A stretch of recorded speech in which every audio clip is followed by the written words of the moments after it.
ating kaluwana. Nang napakagal kong padon.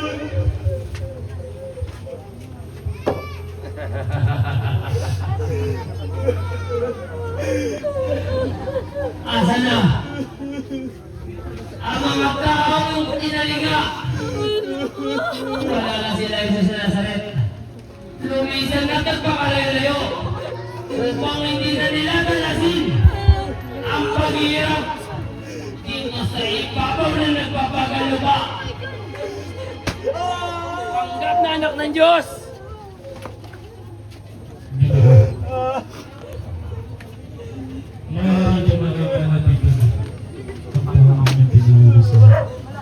Sino ka lalaki?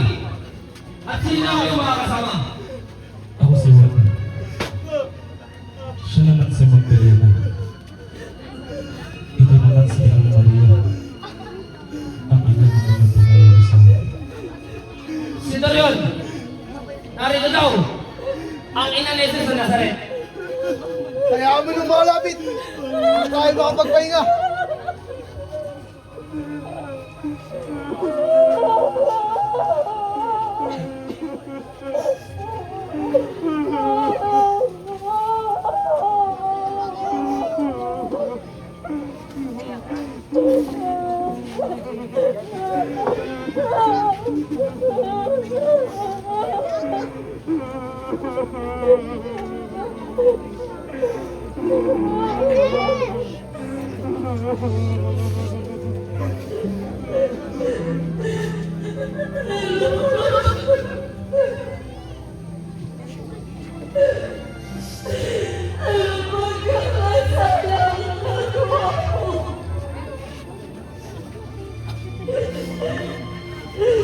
Bakit kailangan pasalasin ang karumal ng kalagayan nito?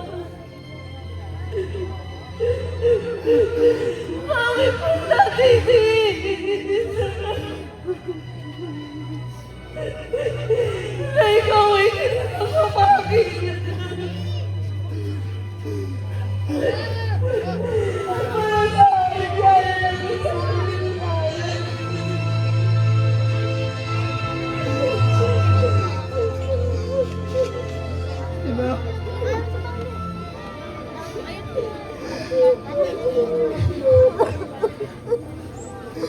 Ikaw ay katubaran sa kasulatan.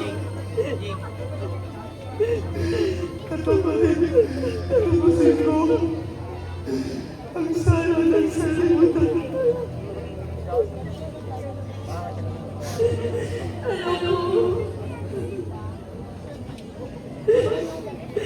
Ito ba ako? Dahil bakit ang iyong pinakaayos sa sinusulan? Bakit nilalagay ako noon?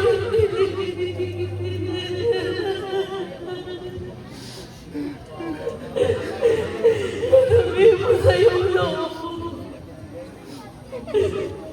at tinataluyan ng buhay mo. Ano mo ba? Dahil natin ang iyong pinupunasan. Sa pagkakais sa kasalanan mo, pinisisan. Bakit ganyan yung pinupunasan? Ay, bakit nila minawasan sa'yo itong krus nila? Ang mabigat. Nasa sabi ang pakalaga. Nakikisa mo sa kanila ay walang nakamay sa'yo. Mga tao yung pinagaling.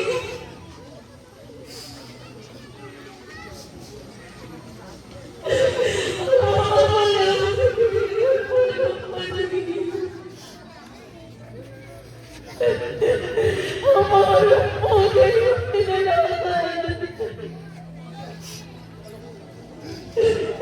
Ang mga kanino yung pinagaling.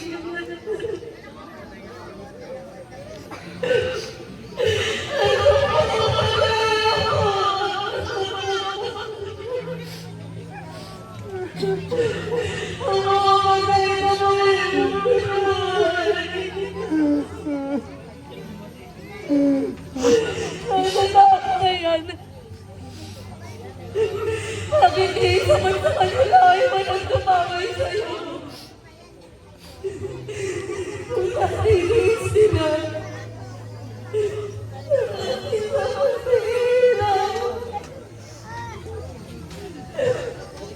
Ako anak kayo nila. Hindi mo makatinis. Lumaki ka pa sa pabata na nasahirapan. Kaya may tulungan mo aking anak. Amina,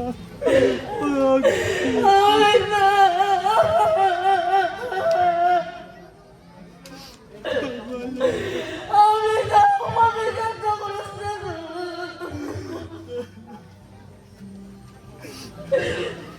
ang mga amanda na lahat sa mundo na mo.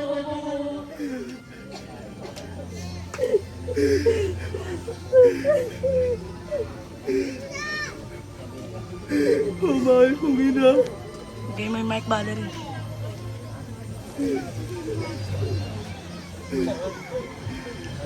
Ayan na ang mga luwang yan.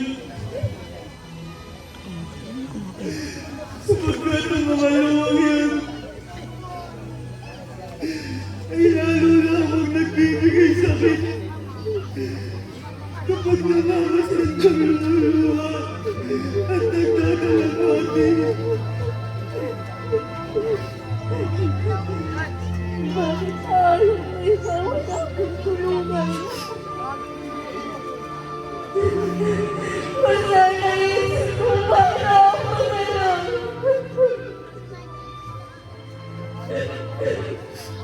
Ako na lang ang kanilang panalig. Isa sa'yo ang puso ko.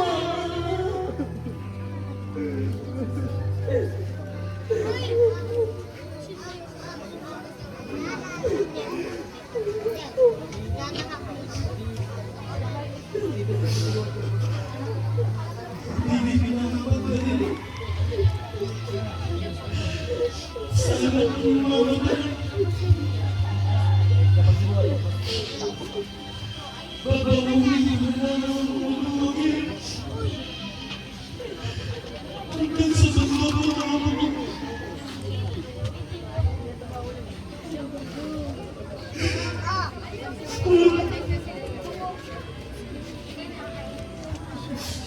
Tinamay ko mga Diyos.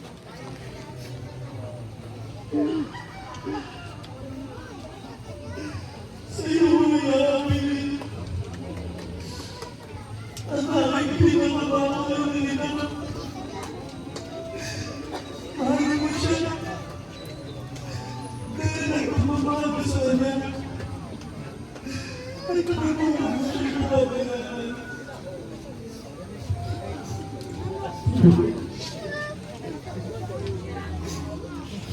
Sino ang pagkakilang ko? Upang ipagkaloob sa akin ang mga Nag-aakaw sa panalas na mo. Upang mapagkabalan ko. May ligtas siya sa oras.